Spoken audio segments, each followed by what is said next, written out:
So I can just like have a good screenshot. Thank you guys. Come for and welcome to Stone Soup Poetry, weekly, ideally venue that has been going on virtually since about 2020. We did have a home for a while in the assemblage gallery, part of the Fort Point Arts community, before they pretty much kicked us out. And I think they pretty much banned us because we had the nerve to say online that they were stopping all the services for all the poetry open mics. Apparently they didn't want anyone to know that they did that, even though if they came the next week, we would not be there. But such is life, and I need to get my PA system from them. So let bygones be bygones until I finally get the 4-digit code to their lock. Anyway, we have an amazing show tonight. This is the summer of inviting old friends back. I'm going to be inviting more to keep us going till the end of August. Our features tonight are Sarah Oktay and Len Germinara. You have separate your own memories of people who are friends, poet friends, scientist friends, a little bit of both.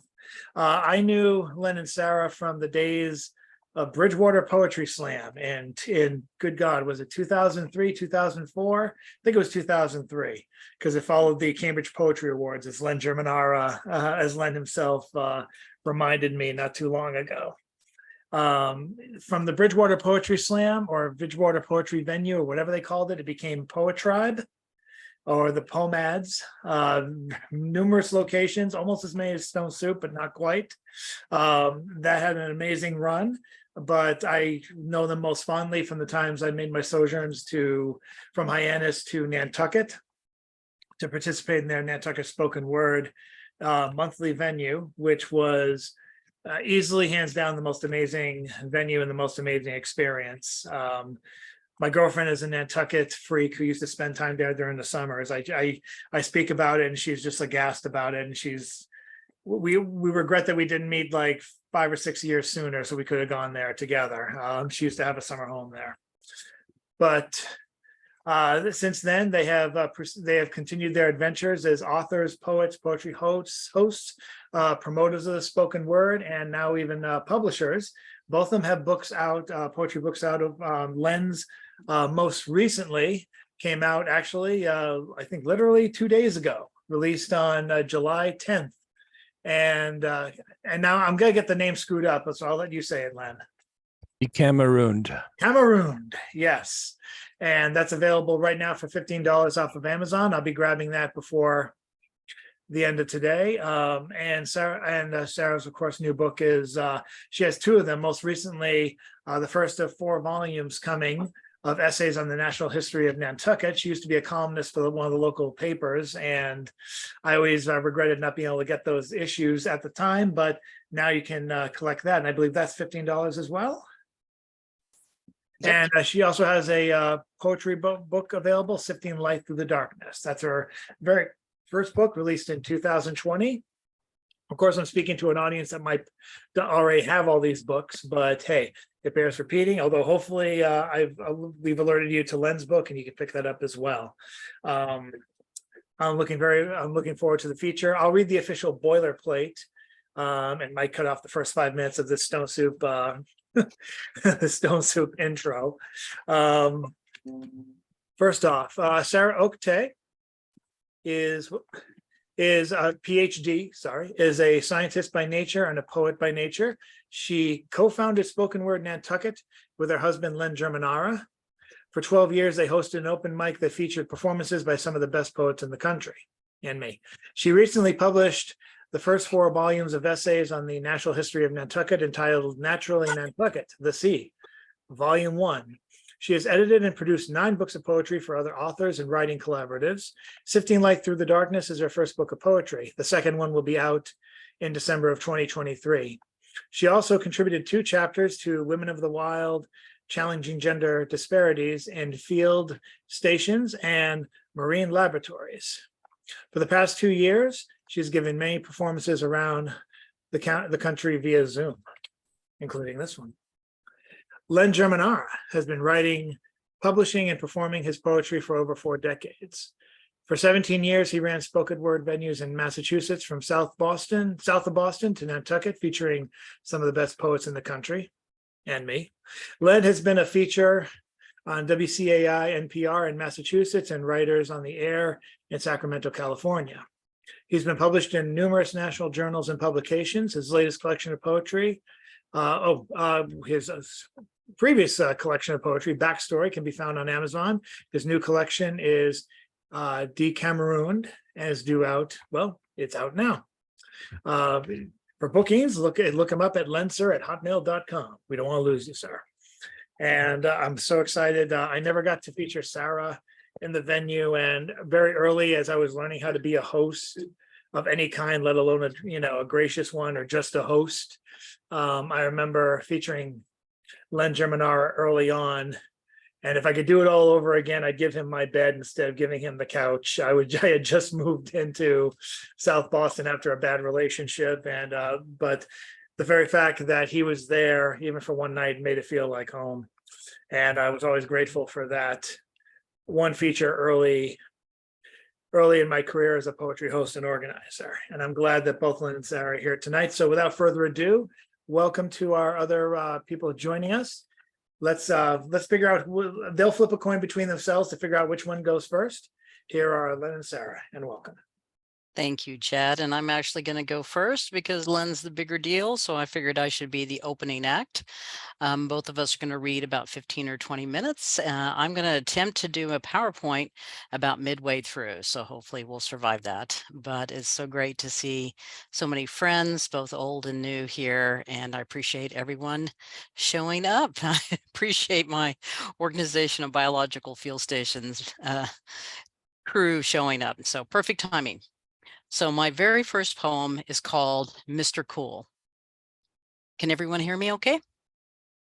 Beautiful. I really admire our Australian Shepherd. I think you would call him a dog's dog. He epitomizes cool. While our 11-year-old Labradoodle chases a tennis ball around our postage stamp backyard like a crazy cornball Buster Keaton on speed, our 6-month-old puppy, Mr. Cool, sits down every chance he gets to chew on a stick. More Steve McQueen than James Dean, I'd let him drive my Porsche. He trots into my office while I Zoom for the 8th time today. He pulls up some carpet and plops himself down, crosses his legs, and proceeds to stare into the abyss, pondering his next teething victim with aplomb. His cunning eyes portray more than the average dog's thoughts. I think I detected a wee tear the day Sean Connery died.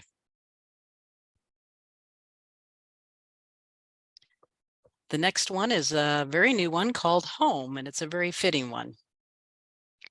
I'm not sure if I ever had a home. I tend to feel at home everywhere, but is it at home or just home? Although I grew up in Northeast Oklahoma and lived for 10 years in Galveston, Texas, and many years on the East Coast, and spent a little time in California and Colorado, each of those places held something for me and also is not quite for me. I managed to scratch out a year in Miami, Oklahoma, hardscrabble town, first chartered town in Indian Territory, originally called Jimtown because 4 guys named Jim lived there before the founder named it after his wife, a Miami tribal member. Home to Oklahoma A&M University, where you could buy 6 burgers for dinner for $2. Our rented house cost $150 a month, a shotgun shack 8 feet wide, 40 foot long, with the address of a half house, only 100 yards from the train tracks. I love the sound of a train, and I can be content almost anywhere. I think I got that from my father, who left his country and his family, never to see either of them again, to come to the United States, like many immigrants do, in search of the American dream. Mortarboards cheerfully earned in the sweaty heat of Mississippi and Florida, first real job in dusty Borger, Texas, ending up in Bartlesville, Oklahoma, in a town of many immigrants, finding home in the flattened landscape of the Midwest. My next poem is the title poem for my first book of poetry. I've got another book coming out soon, and some of the poems I'm reading today are from the next book. But hopefully this is the last, well, I would say this is the last sad one, but there's a couple more sad ones coming up, but some funny ones too. This is called Sifting Light from the Darkness, or Passing. We scrambled up a small hill, taking a shortcut to school, looking out over the playground, see every face reflected, moonlike, a panoramic sea of blankness. Every child was staring at us. Was it engraved on our faces? Our only thought was to avoid being different, blend in with the ones with fathers. The funeral seemed like a party at first. Everyone is so nice. They pet you on the head, murmuring platitudes, carrying casseroles. Loss is an elephant in the garden, trampling the roses. Almost 2 decades later, she follows him.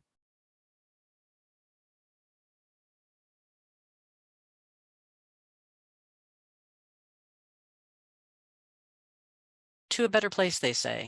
She never got a chance to meet you. She would have liked you, your dry wit, sonorous voice, and voracious need for books, an addiction she fed to the exclusion of all. I Am My Mother, mainlining those same books. I Am My Father, driven, affable, a born optimist, sifting light from the darkness, running fast on loose rails. Best known through news articles, degrees, awards, and inanimate things. My parents were hardworking, kind, smart but confused, unsure of their roles, tired of expectations. Warmth surrounded them. We were a family. This is what I tell myself. Some of it is true. Years later, I sift through yellowed news clippings, buried in a chest under piles of books. A stratigraphic layer of stories emerges. Hidden talents are disclosed in black and white. Rumba dancers, cartoonists, lovers of tennis, scientist, artist, mason. I'm constructing a diorama of misremembered, idealized tableaus with shadows passing as parents. Now for my next trick. If the internet sticks with me, I'm going to share a PowerPoint for the next few. And I'm going to do a trick where my face should be floating down at the bottom. And if it all goes well, I'll be able to see my poetry. Can you all see the slides? One of the few oceanography poems out there with some pictures of me and my ill-spent, misbegotten youth. This is called the RV Pelican. 20 liters, 20 liters, 20 liters. The water piles up an acid-cleaned 20-liter high-density polyethylene jug. Surrounded by seawater, we must bring our own fresh water. Double distilled, extremely pure, ion-free, water so clean it cannot conduct electricity. Hundreds of liters way down the starboard side of our 123-foot boat, the research vessel Pelican, named for the island we launched from, nestled in a lobe of Galveston Bay. Argon and nitrogen gas tanks cinched to the bulkhead. Giant benthic landers crowd the deck, ready to deploy. Gangway tied up, we sail out in awkward, disjointed lines to mine the sea for data. Drunken, sea-legged walks down musty, gray-painted corridors at 0300. Coffee ingested, boots and vest donned. You stagger out to the deck, tether yourself to standpipes during the high seas, and push a 1-ton rosette of 50-liter Niskins on a hydraulic cable, swinging over the workdeck and lowered into the sea like the corpse of a loved one floated out into the Ganges. Curtains of inquisitive squid dart like frantic ghosts left and right in the spotlights. 100 meters down in the impossibly clear water, you can still see the rosette. The CTD transmits secrets of salinity, pressure, and temperature as it sinks down a mile or so over the next 4 hours, trapping giant gulps of water at chosen depths, finally raised up on the workdeck, streaming sunlight in tendrils of water later that afternoon. Steel box container lab on deck houses special experiments, keeps radioactive tracers from contaminating samples and crew. Zombie students and scientists hunch over laptops and labs inside, buckets of saltines and ginger ale at the ready.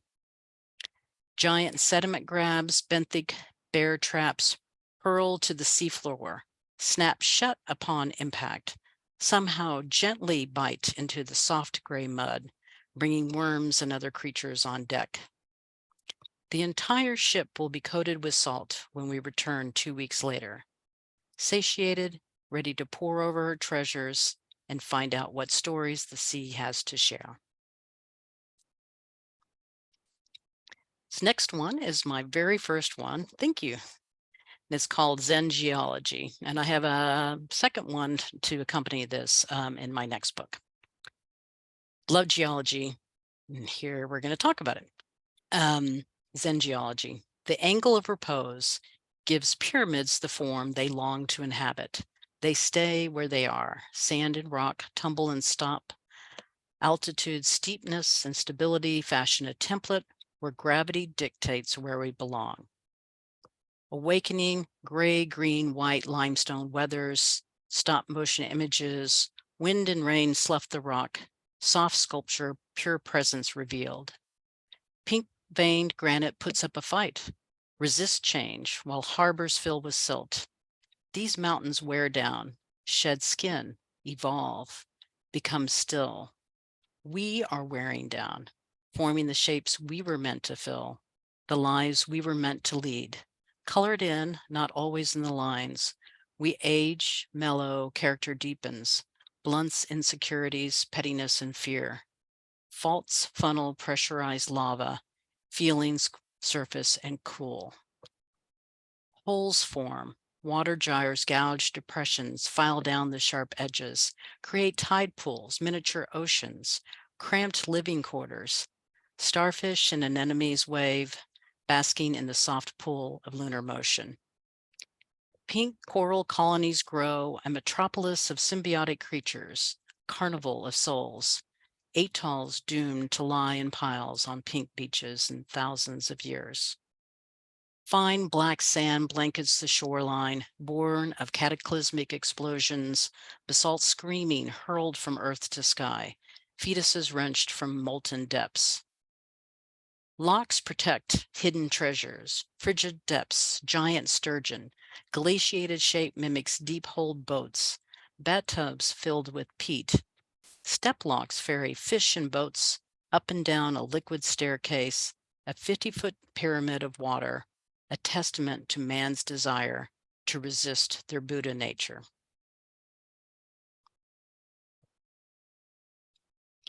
And this was just in the news today, talking about Christian and the Anthropocene. They just found in a glaciated lake in Canada even more evidence for this new epoch, this new part of geologic history that humans have started, the Anthropocene.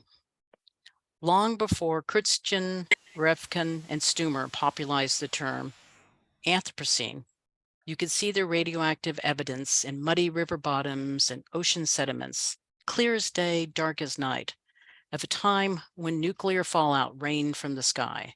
The air launched by the Manhattan Project's Trinity test blasted over the serene white sands of the New Mexico desert. Scientists argue over the beginning of our influence, from the dawn of early man taming the fields through the soot and smoke of the industrial age, to the reign of the Titans, birthing nuclear bomb tests with ludicrous names like Starfish, Bluegill, Tightrope, and Checkmate. Our legacy is littering the geosphere.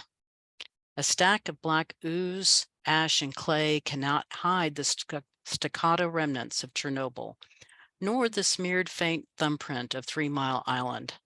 Ironic that these same nuclear gods may be needed to spare us the Armageddon of climate change. These are just a drop in the ocean. Now we are building the temple of a new era, the Anthropocene. Planted crops displacing rainforest, more plastic than fish in the ocean within a decade. Domestic animals outnumber the wild. Waves of invasive weeds and European bees have elbowed aside natural biodiversity. Still, we are celebrating our total dominance on the way to the graveyard.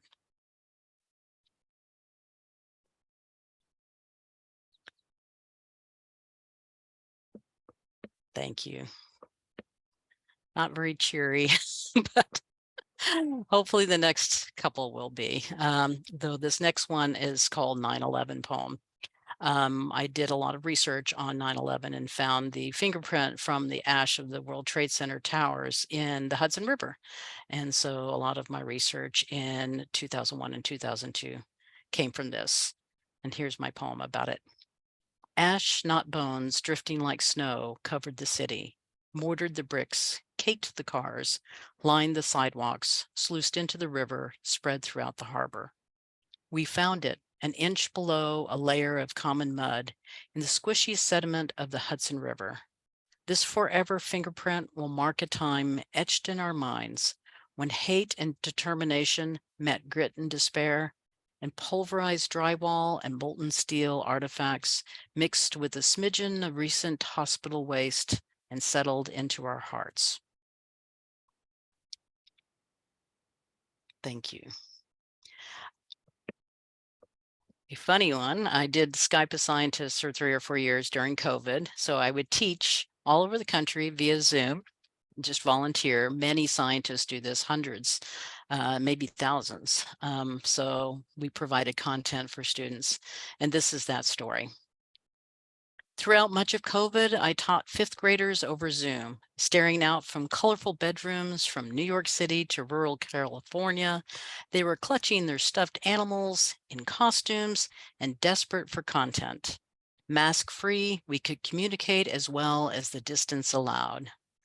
I deal in water, that glimmery, slippery cascade of electron-sharing polar solvent liquid falling out of the clouds, flowing into the mountains, down muddy rivers into the ocean.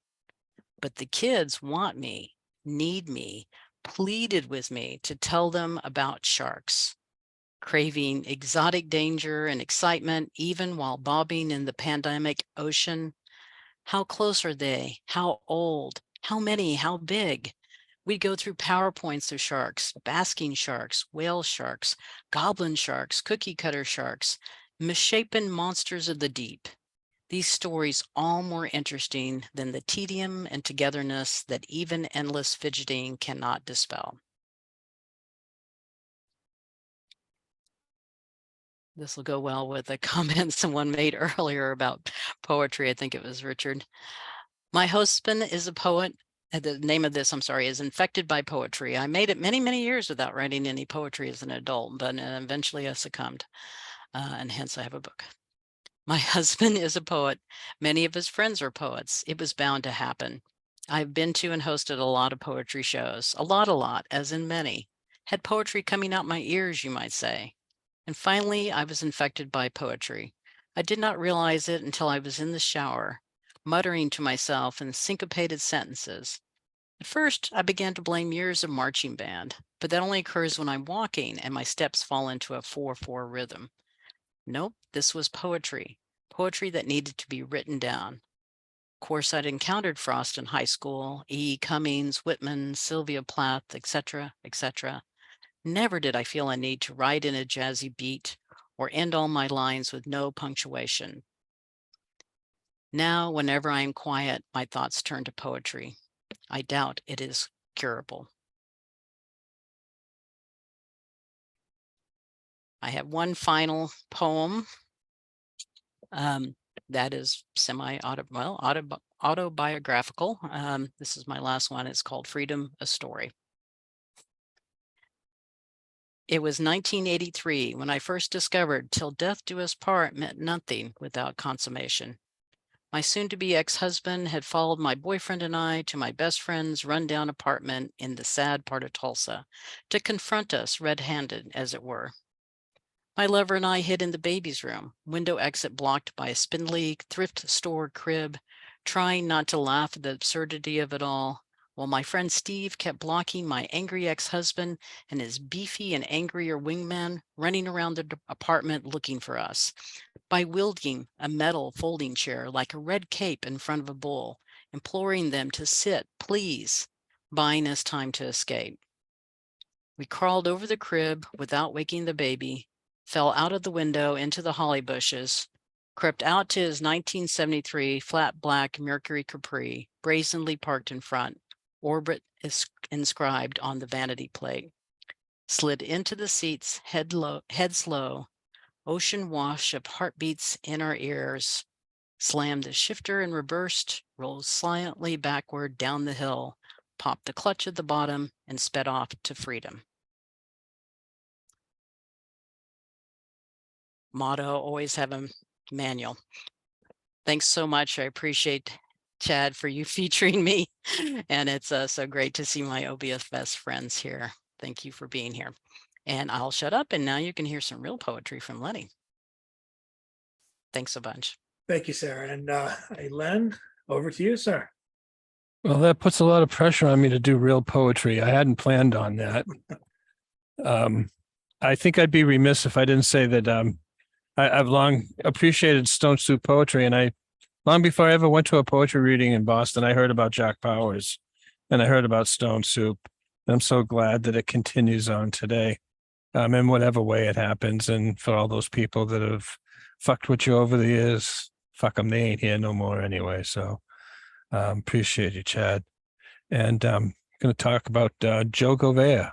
This is a poem that was published in Oddball Press, Many, Many Moon Choctaw. It was a hopeful poem at the time I wrote it, and it still is, even though Joe's passed. For Joe and his beat-up motor scooter. Hey, Joe, hang up the colors for now, the ones with the picture of Ginsberg, Kerouac, and Burroughs on the edges, as beat as your old scooter with its faded paint and worn-out tires. Never really beautiful, but she does keep the rubber on the road. And the seat is well worn, evidence of two asses. The peg is bent, which indicates, as well as anything, the reason why they call it dope. Put a tarp down in the living room. It's time to strip the engine, pull the carburetor, rework the timing. While you're at it, rechrome the pipes, get her a new coat of paint. But leave the peg bent, and as a reminder, have her ready for a putt come next spring. Again, thank you to Oddball Press for printing that for me. I have in my sweaty little hands 10 of 10 poems from the 100 poem collection called Decamerooned. I'm going to read all of them for you and bore the hell out of probably half of you, but let's do it anyway, right? Miscalculated. Kurt Vonnegut sued a tobacco company, purveyors of his brand, the Surgeon General as well, for breach of promise. A funny thought. I finally get the disappointment. Seems prognosticators were off a decade or two about the final gasps of humanity, which leaves this beat-up hippie chin deep in Armageddon, flabbergasted. It seems like only yesterday when I could say, I'm glad I won't be here to see to fruition all our bad decisions. This next poem is about somebody that Sarah's heard about way too many times, I'm sure, but somebody that stuck with me. I used to hang around in Kenmore Square, and this poem is about Danny. It's called Waif. Danny sat on the stairs leading to Planet Records wearing cutoff jeans and a Sex Pistol t-shirt. Finally, clean and refreshed, she stayed with the albino last night. She won't do that again. She's been a fixture in Kenmore Square for the past few weeks, a runaway with a pixie haircut. Every street urchin loves her. She's 16. She won't say where she's from. She doesn't ever want to go back or have a clue where she's going. While in California, I discovered dog parks. Sarah and I are the owner of several dogs. They're the life of our lives, really. So spent a lot of time there, and this is about a dog that I found thrown away. His name was Buckley. We decided Buckley. Found a blue-black Labrador retriever abandoned on the new year, huddled around a garbage can in a dog park. Obviously shell-shocked, howling terror and WTF in woof. I shared a look with my dog that said, let's help this poor son of a bitch out. It took some doing. Fear like that requires caution. My dog Swedgen knows what to do. Never seen him falter in a touchy, candid social encounter. A true tick-knot hound. He wags. They wag back. This will be an understanding forged in urine, licks and sniffs, the obligatory submissive role. Every move I make reminds this poor soul of the night just past, so I sit at a slight remove and wait for him to return from the hell of being thrown away. The dogs, tentatively at first, begin to play, while the mourning doves ask, "Ooh, ooh." He comes around quick as any infant, terror already forgotten. He sidles up to me in the hope that I'll pet him and tell him, "It's okay. It's okay. It's okay." Follow that up with a little bit of the flavor that my wife was laying down with the apocalyptic stuff. By the way, I dug the set, Sarah. I can't wait to read the new ones because those are brand new and I hadn't seen them before. Very cool. This is called To the Last Ball Dropped. Arturo somnambulated to the Mr. Coffee as if his slippers bore him on a lazy Susan. On his fourth rotation past the island, Arturo grabbed a cup. On the fifth, he poured. He skipped cream and sugar, certain the refrigerator more than he could bear. On the sixth spin of the cycle, he got off the merry-go-round, joined his wife on the porch where she sat wrapped in silence, two German shepherds at her feet, a faraway look in her eyes. The coffee was weak, the last they had, it had to do. As if a command had been uttered, both dogs stand. Arturo and the missus rose to go as well, not a word between them. His mug in his right hand, she takes his left. The last morning coming up over the Elk Mountains without a sound. Thanks. This next one, we were talking about, our travels back and forth, and we caught a really cool wave there for a while with like the fires and COVID and all that stuff, and it sort of sluiced us around for a while. I remember being out. I used to walk my dog before the sun came up in the Sacramento area. That's not a good idea to be out in the dark, but I was out there anyway, and I was walking the dogs. It was cool, and I saw the beginnings of the Paradise Fire. And this is a poem about it. It's called Fire Season. Fire Season. We saw the first sparks of this conflagration. No, we felt them. Wrapped in our pre-dawn habits, our morning walks. A dry storm, crackling, static, metallic taste. The dog felt it first. A skittish reaction. We watched, waited for the patter that did not follow, while the etch-a-sketch of a night sky painted a triptych of exclamation. We went on with our day, labyrinth and compulsion, the sweep of feet. We've walked every day since, months now, no end in sight. The only thing that remains normal, the pre-dawn dark. There's comfort in that.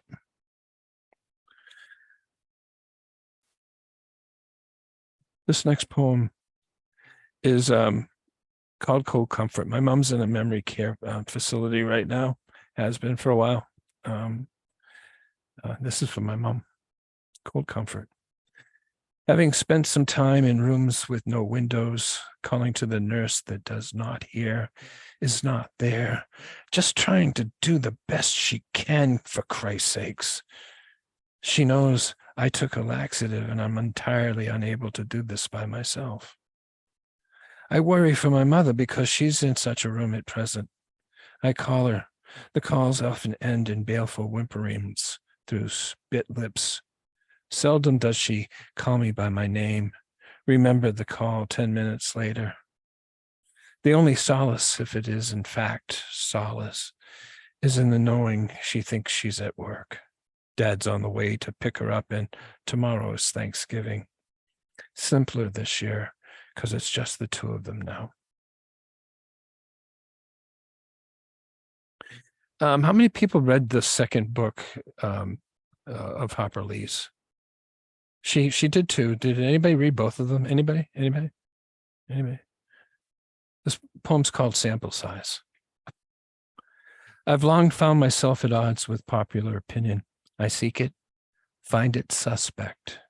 I'll use as an example the year Go Set a Watchman was published. O and I were meandering across country by auto. We noticed its prominent positioning front counter of every bookstore we visited, bright shiny displays heralding its arrival, and I asked every bookseller their opinion of it. To a person, they parroted the New York Times review, and that was less than effusive, that was published upon its release. And then the second question, have you read it? The answer, no. Every bookseller across 21 states, we counted. Thank you. When we got to Eastham on the Cape, we did not know that much about Cape Cod coyotes. We had heard about them, but it turns out they're not coyotes. They're coy wolves. And they look like German shepherds, ladies and gentlemen, and they're a lot of fun early in the morning. It'll keep you regular. This poem's called Benign Candid. 3 feet precedes me most mornings, leaves me scat, ghosts my track, seldom seen more than hind end, on purpose, I suppose. That he rarely ranges far or wide leads me think someone may be feeding him. The way 3 feet peas indicates he's a she. She moves well. In spite of the bum leg, she wanders on. What's the average age of a Cape Cod coyote, I wonder?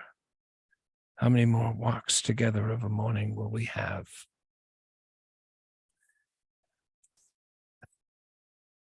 Hanging out at the pool. We had a pool, as Dave Chappelle used to say about his pool. It's an above ground pool, but it's a pool. We had a pool. We got rid of it. I don't miss it. Hanging out at the pool. There are high bush blueberries next to the aspen in the backyard we may never taste. The catbirds are already shaking the branches, leave messages of impudence on the lawn furniture. Chipmunks wait in the shadow of this windfall habitat, a coterie of scurrying, engorged bottom feeders in fur coats and yellow sneakers. A turkey hen drops from an elm, poults in tow, coyote wary. Sunset will bring the bats. They like our pool. We like their appetite. The churring in the scrub, whirring of the pool filter, a rumble of thunder.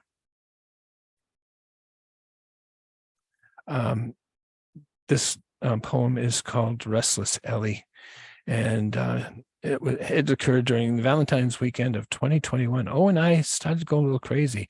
You know, we were in lockdown and we were office to office and elbow to elbow for a long time. And we went a little bit crazy. And so we would VRBO people's trailers, their recreational vehicles.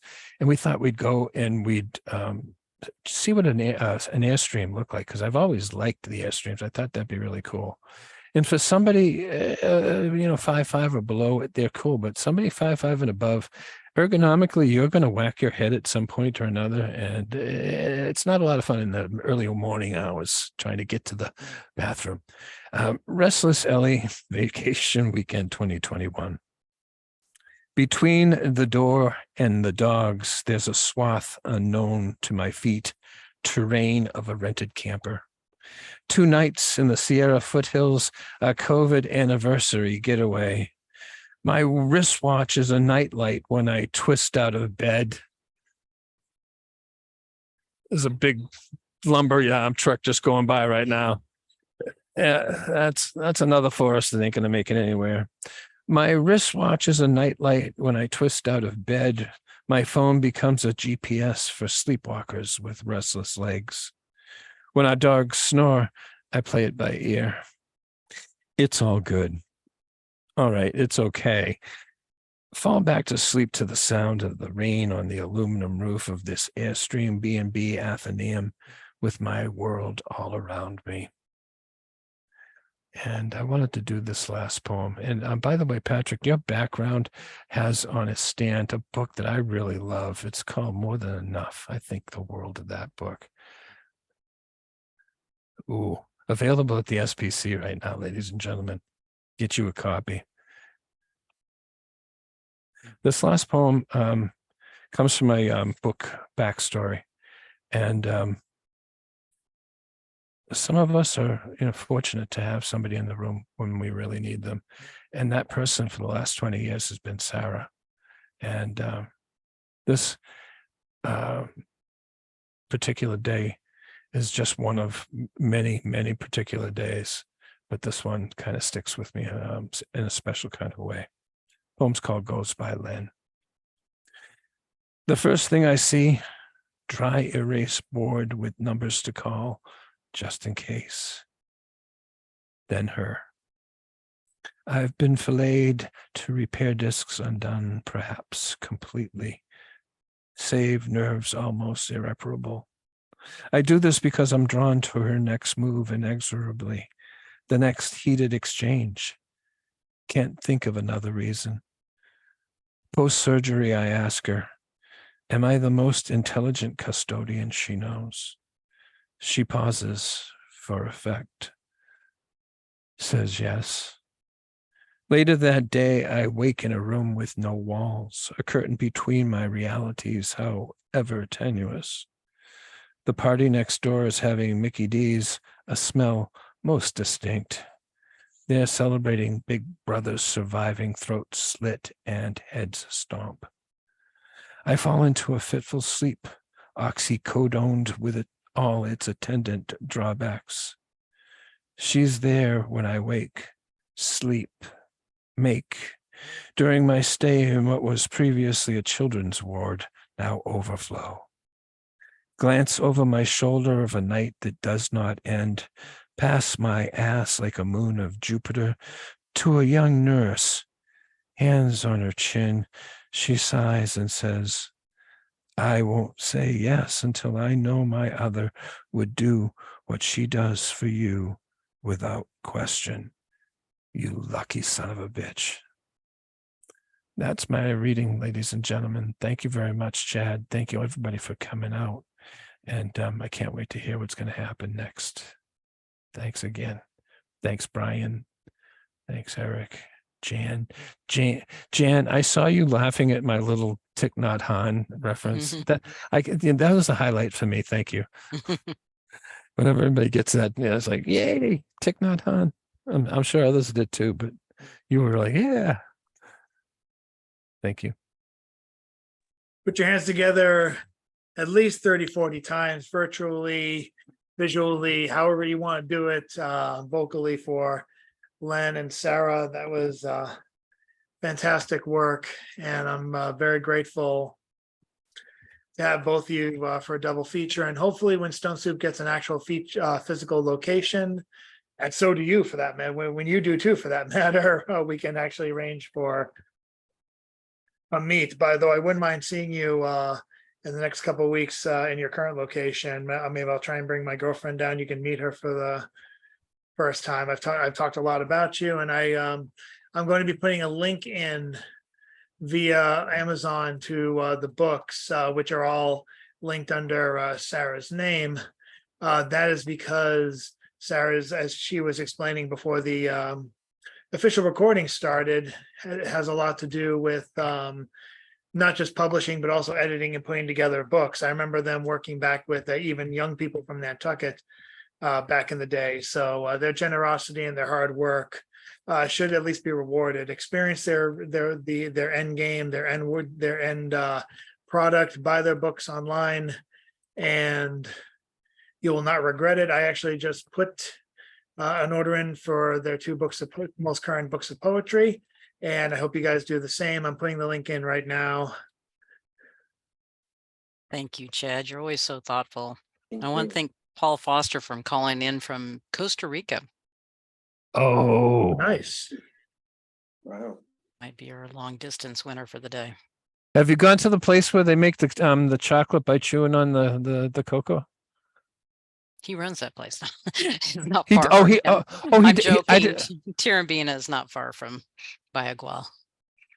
You're still UC Davis. I can't keep track of y'all without a scorecard. So it's moving here and there and hither and yon, and that's the first time I've said hither and yon in way too long. Thank you very much for your kind words, Karen. I was there with my dog Yonder, and then I looked over yonder, and there was anyway. That's it. But we are Thank now you going all. to the open mic part. For those of you, I haven't heard anything from the new arrivals here. Welcome to those of you who are experiencing Stone Soup for the first time ever, or maybe the second time ever. We had a very impressive feature last week with CCS Chagra hosting. So if you're part of that group, let me know. But if there's anyone who is here for the first time, I can put your name in the Randonator 5000 and put you on the list for the open mic. I already have a couple of names down. So if you're interested, definitely type inside the chat.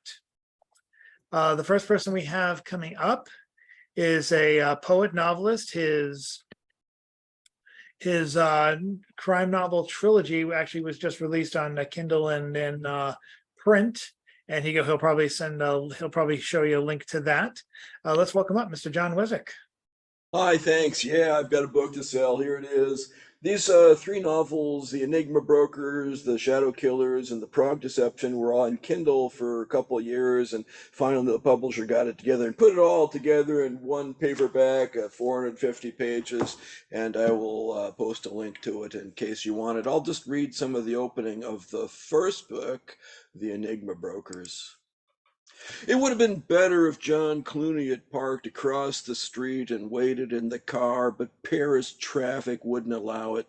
It would have been better still if he could have accompanied Sandra Masterson inside the Banque Nationale de Cuvée, or simply have gone inside himself, but Henri Fournier never would have trusted him. Field operations were like that. In his 20 years at the agency, Clooney had never seen one staged with textbook precision. Clooney cruised side streets looking for a space and eventually parallel parked the Peugeot several blocks away. It would be almost impossible to get to the car if they had to make a quick getaway, but it was the best he could do.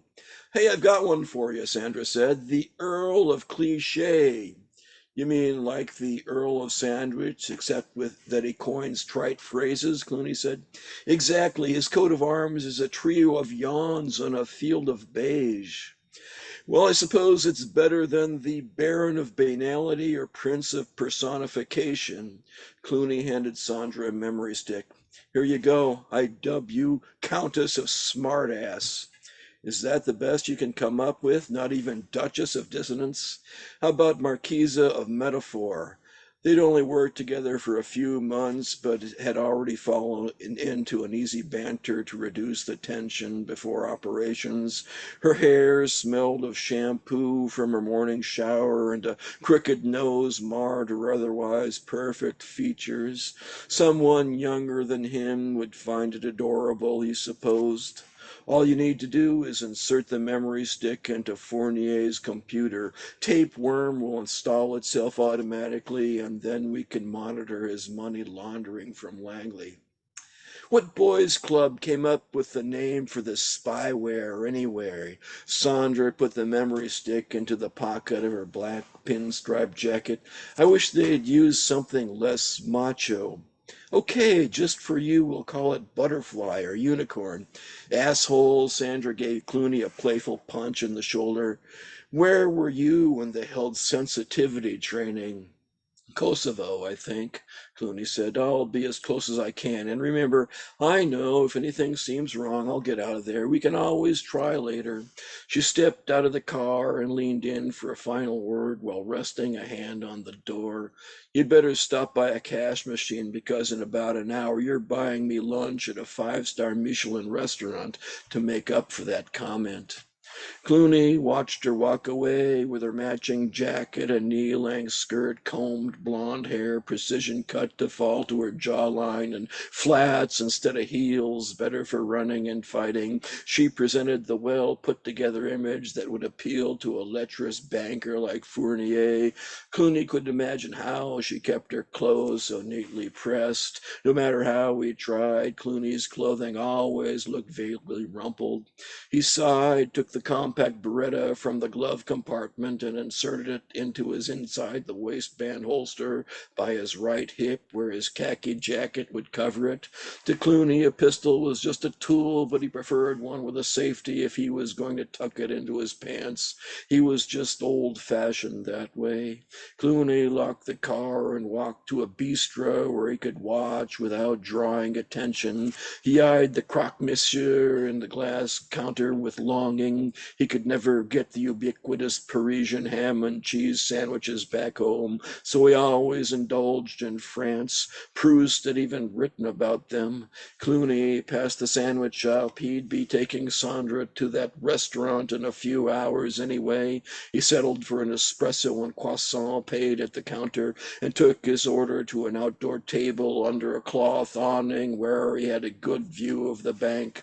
The Banque Nationale de Cuvée occupied a three-story limestone building with its mansard roof, wrought iron grillwork, and stone ornaments. It looked like it belonged in the 19th century instead of the 21st. The only nod to modernity was a pair of bank machines in a futuristic kiosk. The French tricolor and EU flag hung over the door gave the impression of corporate responsibility, but that impression was a hoax. The agency had long suspected the bank of laundering money for terrorists.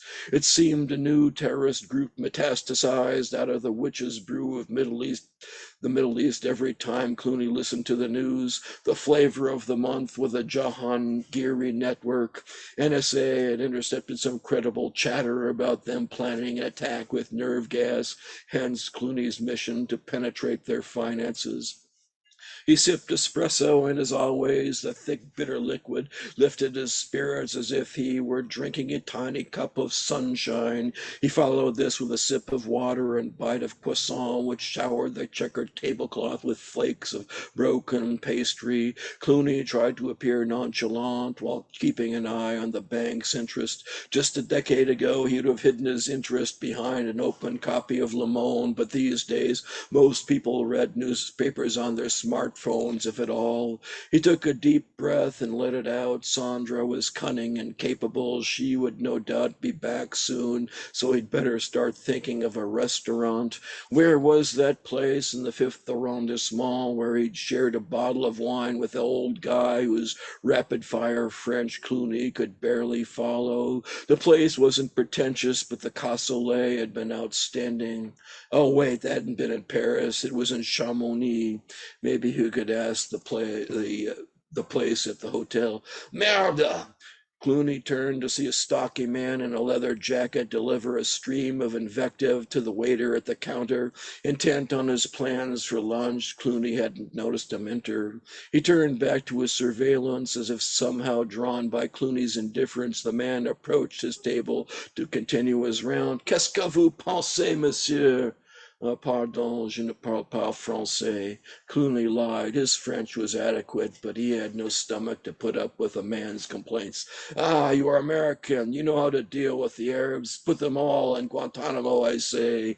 The Frenchman launched into a National Front diatribe about immigrants, Algeria, and racial purity. After a few moments of distraction, Clooney turned in time to see two thugs in black hustling Sandra, her hair and attire not so neat anymore, and out of the bank's entrance and toward a black Mercedes at the curb. The thugs' dark hair and coarse stubble on their faces gave them a Middle Eastern appearance. One had some kind of growth on his eyebrow. Clooney jumped to his feet and stopped. The Frenchman pointed a pistol at Clooney's chest. And I'll post a link in the chat if anybody's interested. Thank you.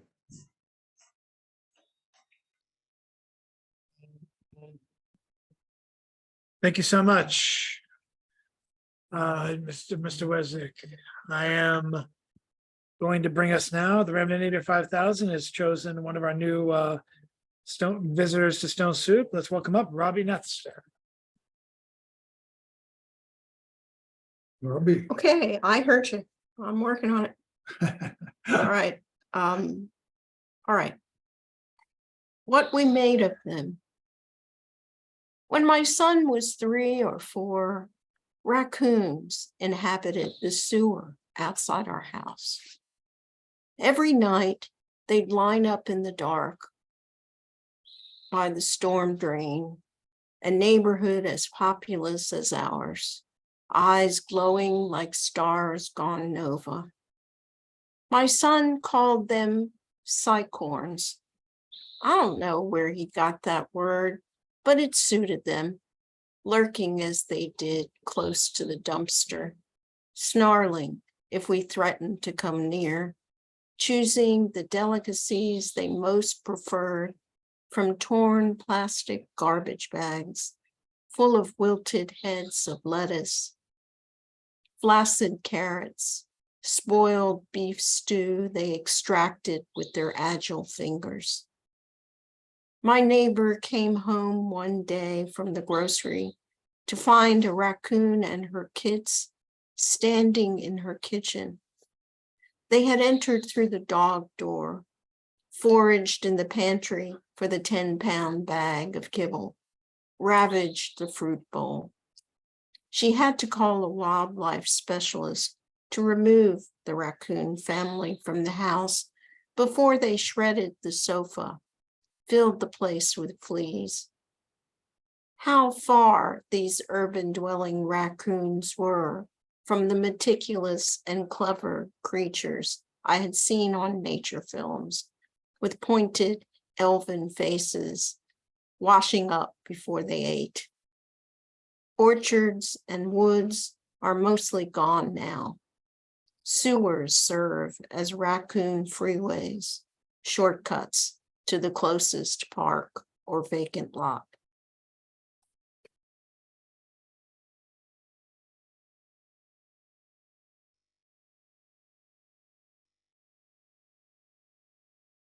Thank you, Robbie. And now I'll bring us to, she's a contributor to Oddball Magazine, both in poetry and photography. She is, I think she might have, unfortunately, I think she might have jumped off. No, there she is. Sorry about that. I don't know why you were hiding in plain sight. Let's welcome up Karen Sklani. Hi. Thank you, Chad, and everyone. So this poem is called Pride to Dancing. I wrote it last July. Where have all the colors gone? It's the end of June and the world has returned to its black and white patterns of uniform unconsciousness. The rainbow-decked merch on display has all been packed away. Yet miracles of color arch across the sky outside, giving us their blessings. Yes, show them all your colors, they say. June has come and gone, but we won't be disappearing. It's time to spread our pride spirit to all who live in fear. We won't let our colors fade. We won't hide who we are. We won't conform to the soulless demands of the gray pinstriped elite. We won't live cookie cutter lives in cookie cutter houses surrounded by white picket fences. We are here to dance the labyrinth of life, where we face each other on the path with open arms, smiles and sparkling eyes. Together we have our banners, we hold or hang our banners high. We invite our brothers and sisters to join us in creating a world that welcomes all colorful and vibrant beings. We let them know we all have a place here, beginning with where we stand right now. Wake up, sisters and brothers, sweet spirit siblings, we have work to do. With colorful hair and clothes, we stand. We make phone calls, we hold up signs. We speak our truth and the truth of those whose voices have been silenced. Let Earth's rain wash away the factories, the power plants, the oil refractories, and the farms where innocent animals are tortured. Let them be transformed into beautiful homes, solar farms, windmill farms, family farms, where respect and kindness toward all beings reigns. Let us infiltrate all the branches of government, enter their halls incognito, then vote on and pass legislations with the full vibrancy of our colors. Let's pass laws that bring power back to all citizens and protect the rights of those who pay the taxes. Make music in the streets and dance together. Occupy town halls, opening doors to a world that's diverse and colorful as it was first imagined. Thank you.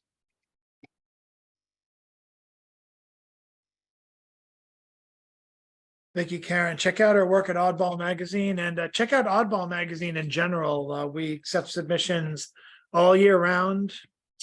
And I've been helping with the submission process of that. One of my first projects was actually, or earliest projects, I should say, was publishing work in tribute to Joe Gouveia, you know, when he was dealing with the last bout of his cancer run. And that was one of the poems, and Len had just read tonight one of those poems that was published. We're always looking for visual art. We're always looking for poetry, prose. Check us out, oddballmagazine.com. Up next, we have Jackie Chow. Jackie, if you're ready.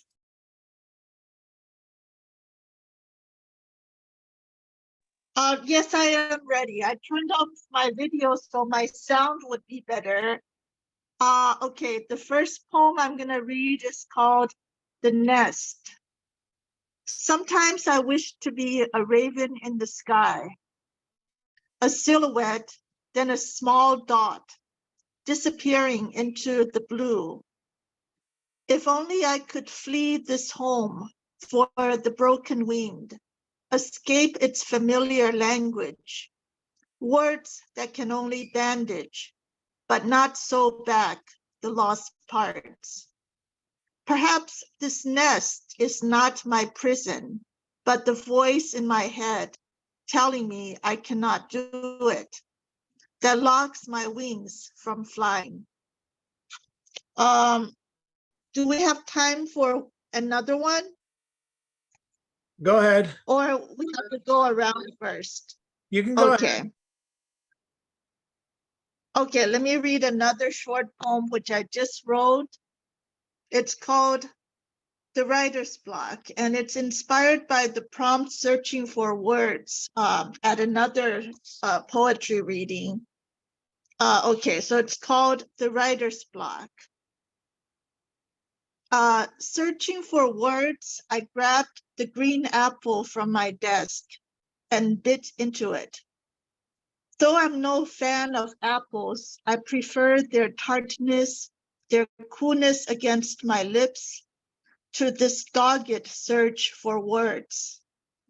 I chomped down on the fruit and still I found no words, which I searched for with skin peeling diligence.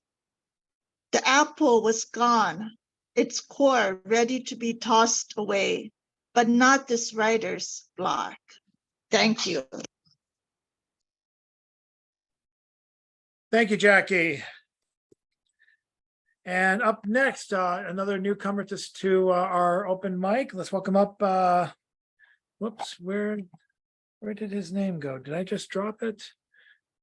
Did Germinara 5000 screw up here? Oh, Richard Nestor. Sorry about that.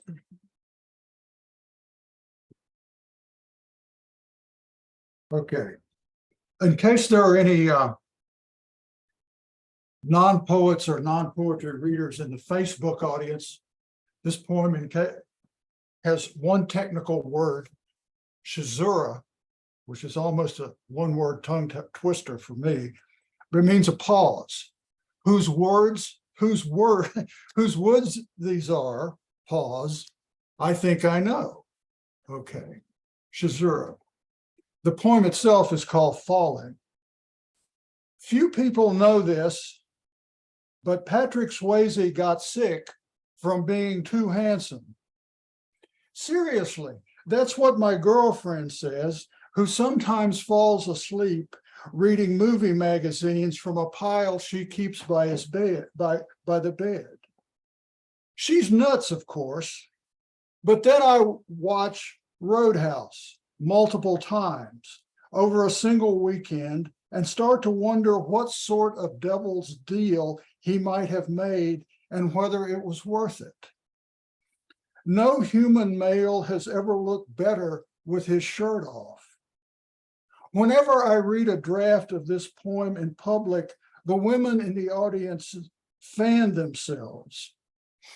I wouldn't want to be Patrick Swayze altogether, but for 6 months, I think I could stand it, especially if it was the right 6 months, the ones in which his magnetism was at its zenith, pulling baby toward him, the way poles pull compass points.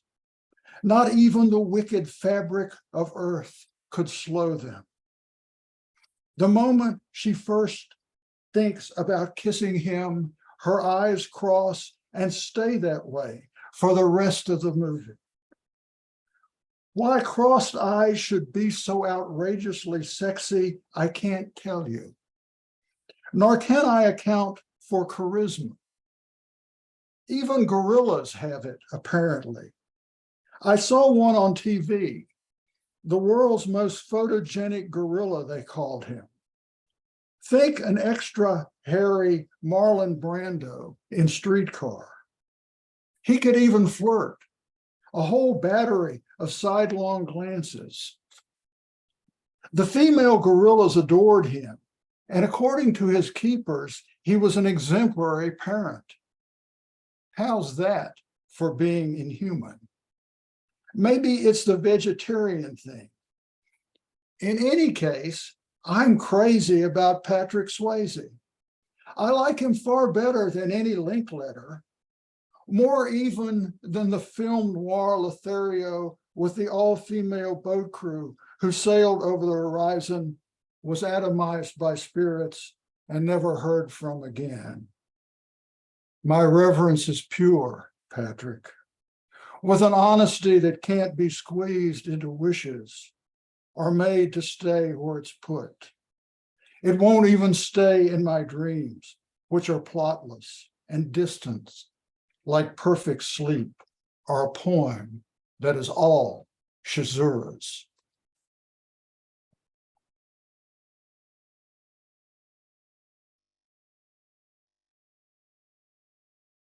Thank you, Richard. Good to have you. Now I'm going to ask my friend on the phone. We do have some people who participate by phone because they don't have computers and don't want them or don't need them. Or just don't feel like accessing them after 5. I'm kind of like, I'm in that category myself. But we're going to ask her to press *6, and we're going to hear from Nancy Dotson.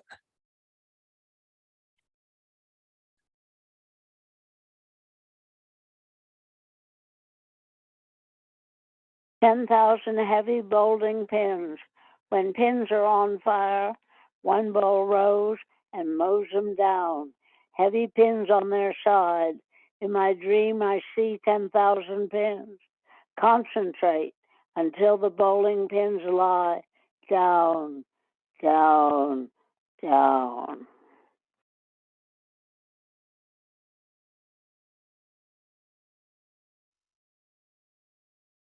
Thank you, Nancy. I dig that sound. That Thanks. sounded old timey. I love that. Very nice. Nancy's always got a got a surprise up her sleeve. Let's welcome up next on the open mic, Jan Rowe, if she's available. Yes, there we go. Okay, this is the third draft. It's still untitled. What can be done? Nothing can be done. Something was done before. Tennessee Governor Lee at Beretta Gun Factory signed gun deregs Days later, his friend shot Dad while substitute teaching. Shot Dad with an AR-15, along with three 9-year-olds and 2 adults. Tennessee State Rep Tim Burdett said nothing can nor will be done. Besides, he homeschools. What can be done? Nothing can be done. Something was done before. Mass murder plunged 45% with the assault weapons ban in the 90s. Tennessee State Rep Lambeth asked the middle schoolers, what type of gun do you want to be shot with? Huh? Tennessee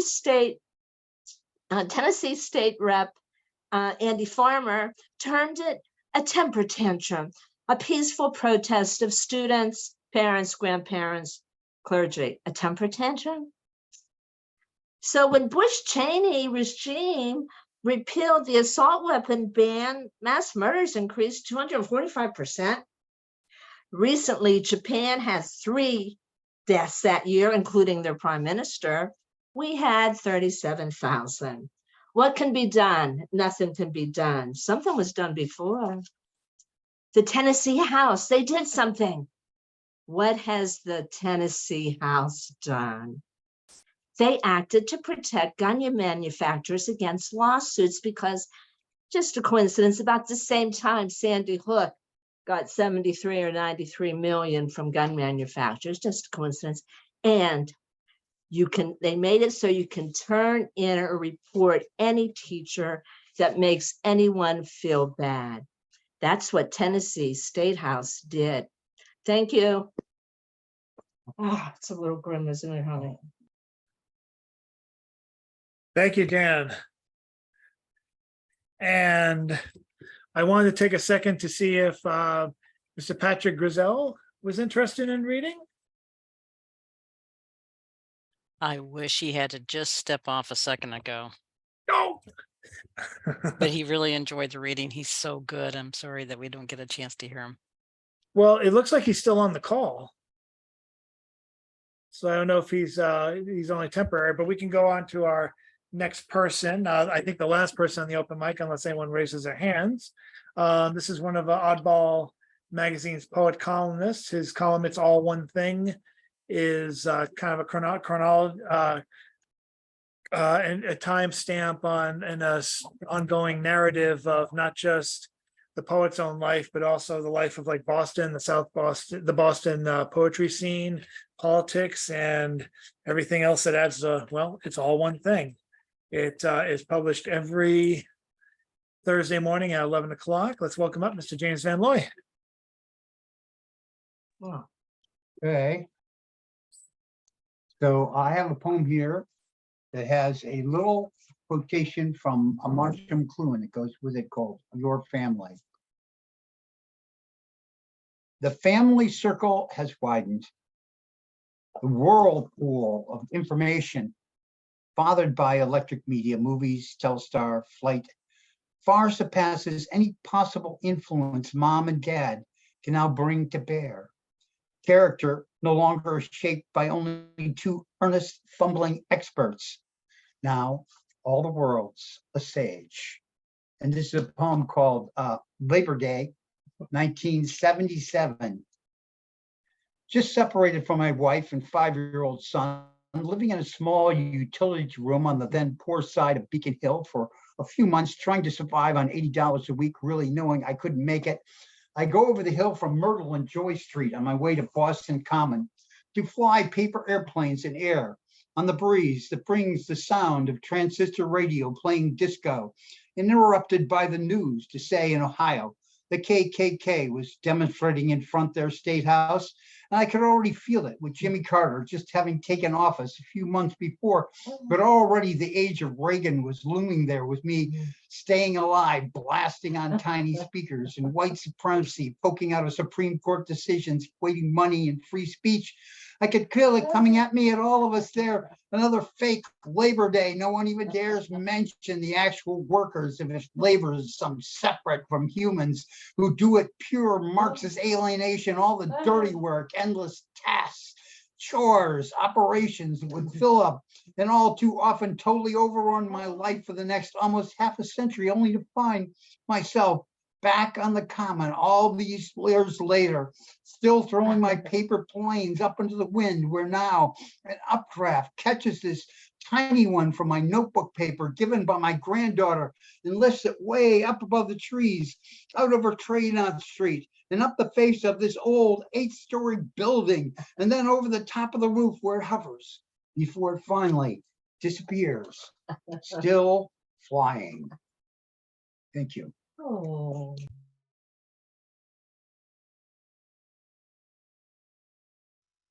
Thank you so much, James.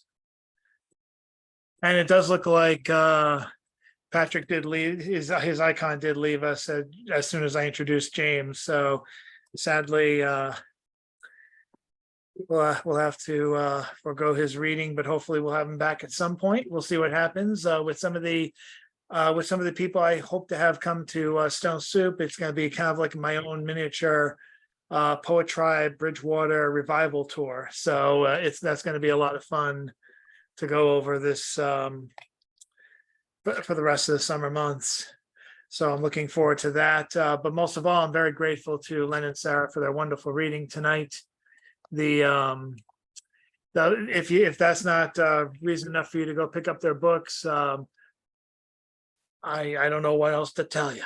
But I did leave the links, and I'll show the links elsewhere tomorrow. And if they want to share their PayPal or other Venmo codes, if you guys want to slip them a few bucks, just a couple bucks, they're welcome to do that, and we're welcome to give them up. I do want to say give one last announcement. I do have one announcement to make, and for those of you who are on Facebook on an addictive sense, you probably have seen my post about this, but I currently have been added to the planning committee for the Boston Poetry Marathon 2023 fundraiser, and not to mention the actual marathon event, which is taking place on the weekend of August 5th and 6th. And that's an event that has been going on for about 25 years under one name or another. When I started going, it was called the Boston Poetry Massacre. Jim Burley used to give it a different name every year and would gather generally wherever he was working. But this has been going on, and we do have new people who have taken over. Suzanne Mercury stepped down, and so Bridget Eileen, Christina Liu, and Christina Strong asked me to come on. And one of my first duties is to bring up the GoFundMe, because we do rent a space at the Community Church of Boston in Copley Square. So that's smack dab in the middle of Boston. And for anyone who's interested in even donating $5, every person on my Facebook friends list donated $1, we'd be all set. Unfortunately, it's never that simple, but I do the best I can. And I'm just taking a second now. It might sound like I'm rambling, but it's because I'm trying to get the actual link for the freaking thing. Here we go. If anyone's interested in promoting the event or even attending the event, it's not an open mic event. The poets and the schedule in which they read are determined by the committee, and that's still in the planning phase. And we might actually have an even larger event with over 120 poets, maybe even more. There's a lot of people who come in who are used to be part of, I think it was the Suffolk University school, like poetry group there, that all spread out around the East Coast, but come back once a year. And now it's gone on to include other people from the poetry scene, be it the slam groups, the local poets, the Brighton Word Factory. There's a lot of groups who are now represented as part of this. Not everyone can read every year, and a lot of people, end up leaving and are unable to do it. And what's more important to note is that this is an actual, it's not a hybrid event this year because of the problems that we had last time when we can't resolve them. So it's going to be an in-person event. So some people might not come to that. But if you're interested at all in supporting or promoting, we would love every bit of help. But that's the only other announcement I have that's Stone Soup and or poetry related. Sarah, I believe, shared the Venmo. So we will, I'll pass that on and I will share that tomorrow when I post the news. And of course, I'll be posting the Stone Soup video of Len and Sarah's amazing reading later on tomorrow morning, generally between 8:30 and 9. How do I get on this mailing list? Best thing to do, Eric, who's asked that in the comments, you can join the Stone Soup Facebook group. That if you are Facebook inclined, the Facebook group is just simply called Stone Soup Poetry, and that's a source of not just news on the features, but also calls for submissions and other events all around Boston and New England. Otherwise, you can look me up. My name is Chad Parento, Parenteau. You can probably see the name up there. And I keep a newsletter, Substack newsletter, which gets all the information about Stone Soup, which generally runs just about every Wednesday, although there might be 1 or 2 breaks coming up in later in August. I'll let you know about that. Oh wow, I didn't realize go to Quebec. I will try. I'm planning to go to Quebec. I gotta go to the home of French Canada, where I'm from. The home of pasty white people. It's gotta be my motherland, or the people who don't tan well clan. And that's my group. That's my people. Keep your stick on the ice. There you go. And before I go, I want to it looks like poutine with duck. That sounds divine. We do have one poet that just came in a little late. It looks like we got our final roster, but if Brian Franco, who's been a regular in recent months, would like to do a quick outro poem, we'd love to hear him. Okay, let me pull it up real quick. I just pulled up to see what I have here. Okay. Let's do. This is a brand new poem, so it might be a little rough around the edges. Wait, let me open it up real quick. I just got in from dinner, so it's. What you have?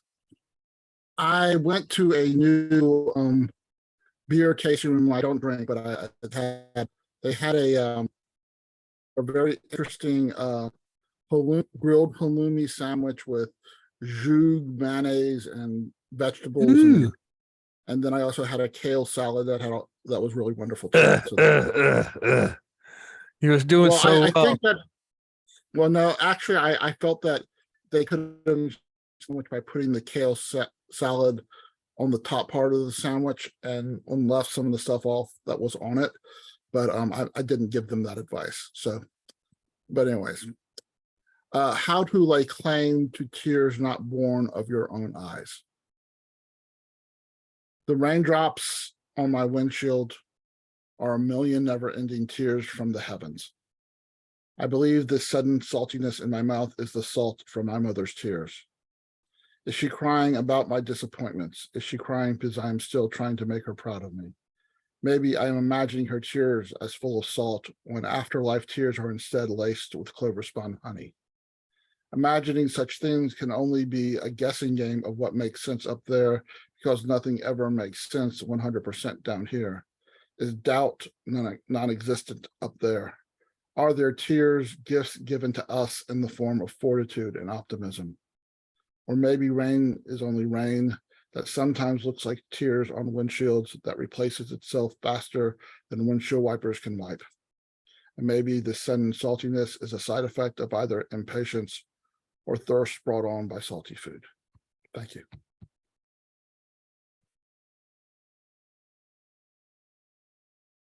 Generalissimo Brian Franco, everyone. Just one of the main regulars at Stone Soup.